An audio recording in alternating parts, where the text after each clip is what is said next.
Hari ini hari Rabu tanggal 13 Desember 2023. Pada hari ini Lumpur Po akan datang setelah beliau dari Bangkok.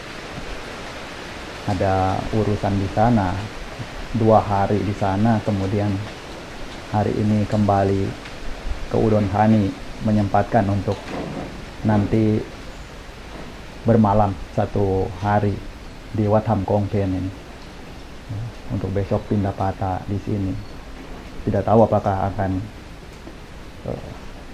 hanya tinggal untuk 1 hari atau lanjut beberapa hari lagi, di mana beliau kerap kali menyempatkan untuk datang ke Wat Tham Kong Phen ini, yang juga merupakan wihara beliau. Lalu di sini juga terdapat murid-murid beliau, ya layaknya orang tua memiliki kecemasan atau ingin mengunjungi murid-muridnya, yang mana murid beliau saat ini boleh dibilang terdapat 2 tempat yang terpisah, karena sebagian beliau tempatkan di Wat Tham Kong Phen, sementara yang satu lagi di Wat Pa Nakham Noi yang merupakan pusat. Tapi belakangan ini sepertinya akan semakin sering beliau mengunjungi Wat Tham Kong Phen ini. Selain daripada akses yang mudah untuk para umat awam menemui beliau, juga memang merupakan wihara yang layak untuk ditinggali oleh seorang Kruba Acan yang memiliki nama besar sekali beliau. Dan terdapat juga kabar angin yang bertiup. Ini bisa dipercaya bisa tidak, tapi bertiupnya demikian, di mana puasa tahun depan akan ada kemungkinan besar kalau Lumpur Intawai akan berwasa di Wat Tham Kong Phen ini. Sebenarnya wacana ini sudah disiapkan sedari puasa yang kemarin, hanya saja karena beberapa hal sehingga menyebabkan beliau belum bisa untuk tinggal berwasa di sini. Tapi tidak tahu apakah tahun depan benar-benar akan terjadi, di mana beliau akan tinggal melewati masa musim puasa di sini.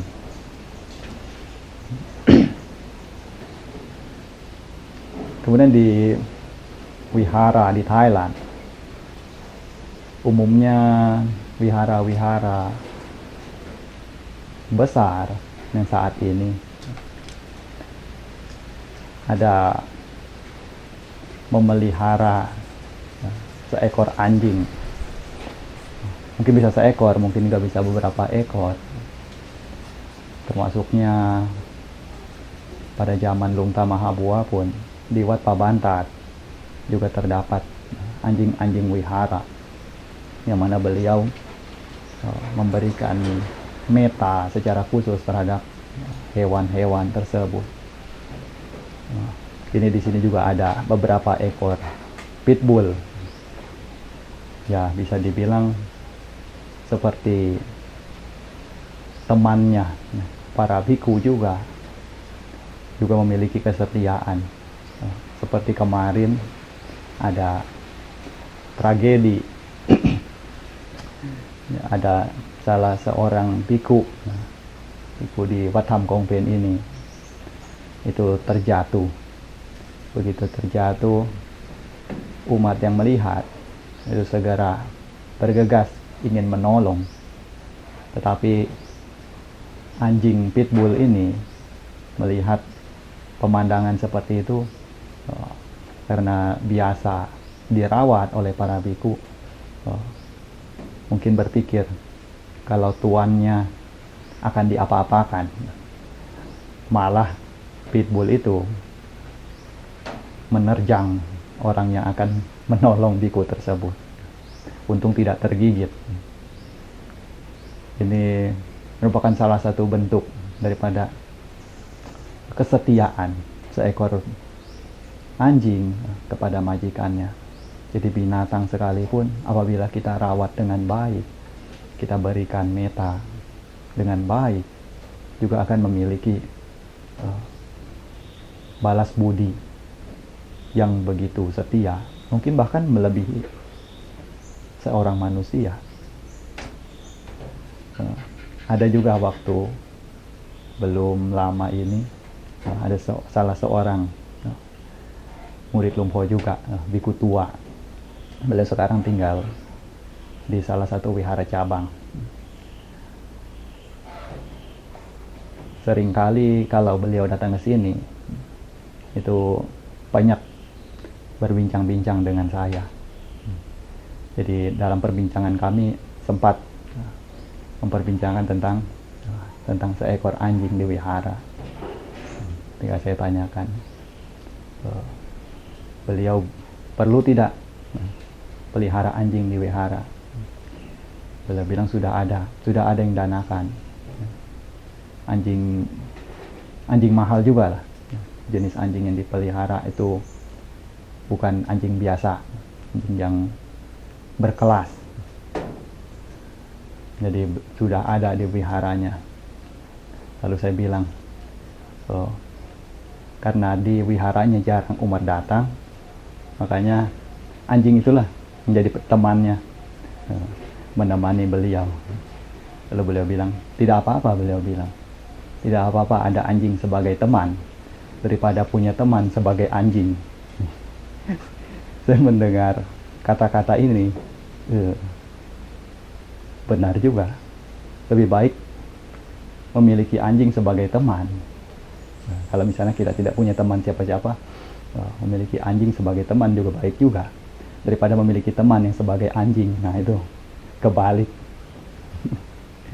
Jadi teringat waktu dulu ketika saya masih menjadi upatak Lumpho, ketika pergi bersama dengan beliau sempat ada urusan di bank. Ketika selesai urusan dari bank, beliau juga naik ke mobil. Lalu begitu sampai duduk di mobil, beliau cerita kepada saya, waktu beliau di dalam bank ada lihat orang pakai baju, itu tulisannya, lebih baik memiliki satu orang teman yang baik daripada 100 orang tapi berhati iri kepada kita. Jadi lebih baik punya satu orang teman yang baik dibandingkan 100 orang namun iri hati. Ini benar juga. Jadi memang terkadang di dunia ini kita seringkali menemukan orang-orang mana yang tentunya tidaklah selalu baik, tidaklah selalu memiliki cetana atau harapan yang baik terhadap diri kita.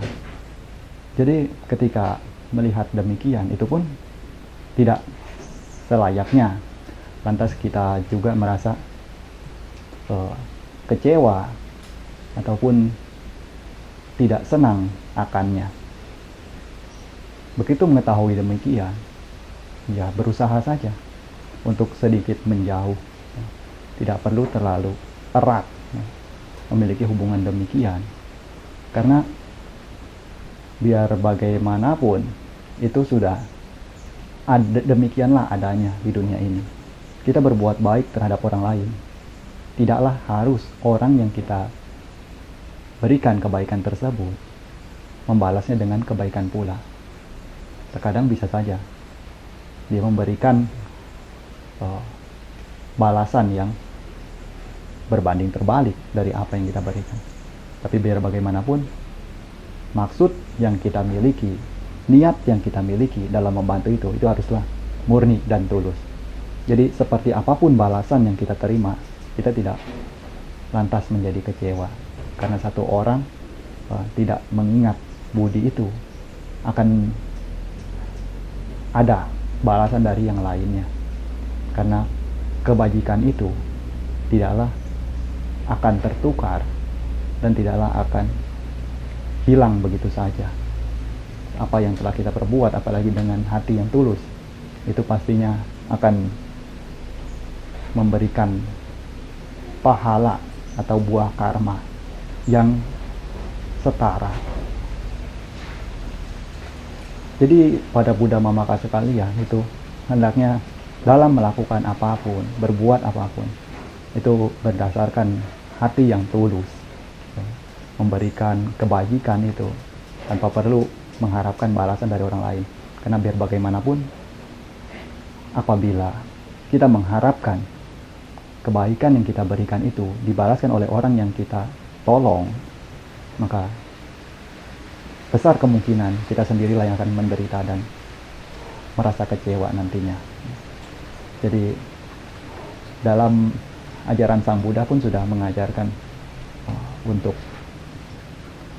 berlindung kepada diri sendiri, sebagaimana yang Sang Buddha sudah katakan, atahi atanonato kohinato parosia, atahi atanonato kohinato parosia.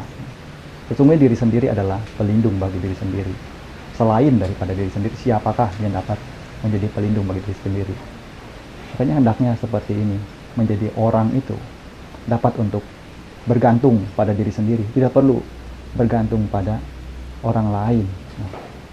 Mungkin bergantung sedikit demi sedikit, ya oke lah, untuk sekedar menunjang dalam hal membantu beberapa hal. Tapi untuk mempercayakan segala hal sepenuhnya atas hidup yang kita miliki, apalagi untuk hal-hal yang sifatnya itu vital, tentunya tidaklah mungkin. Bahkan Luang Por sendiri pun, beliau sama sekali tidak menaruh kepercayaan penuh kepada siapapun. Yang mana beliau seringkali ucapkan, dalam hidup beliau saat ini, beliau memiliki banyak beban tanggung jawab seperti apapun saat ini, beliau tidak memberikan kepercayaan penuh kepada siapapun. Beliau lebih percaya pada diri beliau sendiri. Tentulah Kruba Ajan, dan memang seperti itulah yang benar. Karena ketika kita memberikan kepercayaan kepada orang tertentu secara penuh, maka besar kemungkinan kepercayaan tersebut akan disalahgunakan. Dan ketika semua itu terjadi, ya siapa yang mau disalahkan? Diri sendirilah yang salah, karena terlalu mudah memberikan kepercayaan. Jadi Luang Por pernah katakan, ada bahasa daerah yang mana membuat sebuah peribahasa. Peribahasanya berbunyi seperti ini: apabila percaya begitu saja kepada istri dan anak, itu layaknya memiliki mata yang buta sebelah. Ketika memberikan kepercayaan secara penuh kepada anak buah, itu akan selayaknya memiliki dua buah mata yang buta. Jadi buta dua-duanya, tidak bisa lihat. Jadi kita kalau misalnya memberikan kepercayaan kepada siapapun secara penuh, kepada istri dan anak saja, itu sudah layaknya orang yang matanya buta sebelah. Kalau misalnya memberikan kepercayaan kepada anak buah ini lagi, yang bukan siapa-siapa, diberikan kepercayaan penuh untuk menangani, untuk bertanggung jawab dalam hal-hal yang penting, hal-hal yang besar, nah itu layaknya orang yang buta kedua matanya. Ini yang Luang Por pernah katakan. Jadi di sini pesannya adalah jangan mudah memberikan kepercayaan kepada siapapun, dan berusaha untuk dapat menjadi pelindung bagi diri sendiri, berusaha sendiri. Dalam Dhamma ajaran Sang Buddha juga sudah Sang Buddha nyatakan agar kita berusaha seorang diri berusaha untuk membebaskan diri sendiri terlebih dahulu, lalu bebaskan orang lain, itu sudah merupakan pesan yang merupakan ucapan-ucapan abadi yang sampai kapanpun akan terus berlaku demikian. Tidak ada matinya kata-kata demikian, kata-kata dari Sang Buddha. Jadi hendaknya kita pakai ajaran itu, berusaha untuk memperkuat atau meningkatkan sati, kesadaran diri, kesadaran terhadap diri sendiri. Karena sati ini yang merupakan dhamma ajaran Sang Buddha, semakin kita kembangkan itu, semakin memberikan manfaat dan tidak ada sisi ruginya. Inilah sati. Berbeda dengan sada. Kalau sada, kita memiliki sada itu terlalu besar, bisa juga arahnya kerugian. Wiriya juga, semangat berlebihan, namun di jalur yang tidak baik, merugi juga. Memiliki kebijaksanaan berlebihan juga, arahnya juga bisa ke arah layaknya orang yang hilang kesadaran, layaknya orang yang gila. Nah, ini juga rugi juga. Tapi sati semakin dikembangkan, semakin banyak, tidak ada ruginya. Yang ada semakin sadar terus, lihat diri sendiri saat ini seperti apa diri sendiri, bagaimana caranya diri sendiri bersikap ketika bergaul dengan orang seperti ini, hendaknya menempatkan diri seperti apa ketika masuk ke dalam lingkungan seperti ini, hendaknya menempatkan diri seperti apa. Ini merupakan ajaran yang benar, ajaran yang sangat bermanfaat untuk dipakai dan diterapkan dalam hidup kita saat ini. Dan sebagai akhiran, karena khawatir nanti masih banyak yang perlu disiapkan untuk kedatangan Lumpo. Biasalah kalau Lumpo mau datang, sedikit lebih ada pekerjaan-pekerjaan khusus, terlebih dalam hal kebersihan, agar ketika beliau lihat ke arah mana itu tampak bersih semua. Karena mata beliau itu jeli sekali melihat bagian-bagian yang kurang. Makanya kami kadang kalau Lumpo mau datang itu persiapannya lebih ekstra daripada umumnya. Jadi untuk pesan pada hari ini sebagai akhiran, ada kalimat yang cukup menarik juga, kiranya dapat bermanfaat, di mana dalam hal memberikan siapapun kepercayaan, perlu untuk mempertimbangkan dan jangan memberikan secara penuh, karena kepercayaan penuh itu seharusnya diberikan kepada diri sendiri. Banyak contoh seperti ikan begitu percaya kepada air, namun airlah yang merebus ikan. Seperti daun begitu percaya kepada angin, namun anginlah yang menjatuhkan daun. Nah, inilah kalimatnya. Coba renungkan. Kadang kita kerap kali terjatuh, kita kerap kali celaka. Justru banyak dikarenakan kelalaian kita dalam melihat siapa sebenarnya musuh yang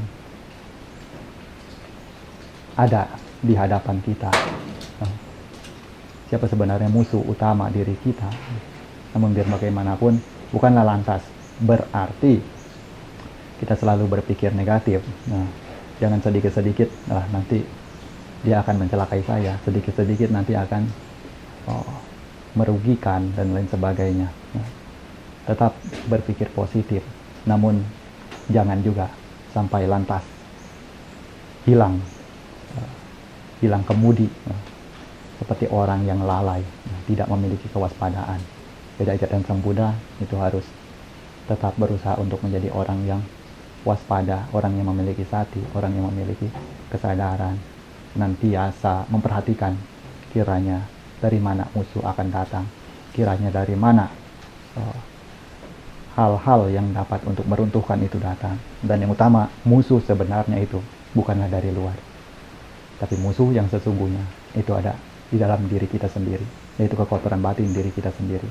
sesungguhnya tidak ada musuh di luar sana yang lebih berbahaya melebihi musuh yang ada di dalam diri kita sendiri. Ya, untuk hari ini kiranya cukup dan semoga dapat memberikan manfaat agar kita semua semakin senantiasa maju lagi di dalam praktek Dhamma dan berkembang Buddha Sasana yang kita jaga ini untuk semakin lestari ke depannya.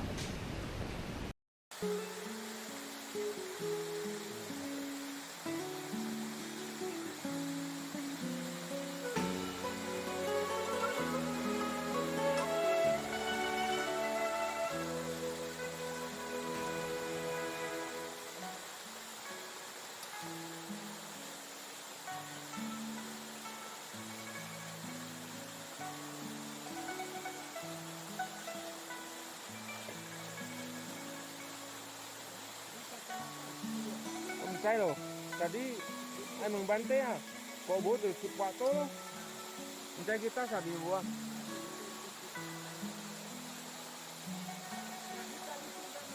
Nggak bisa gitu bante.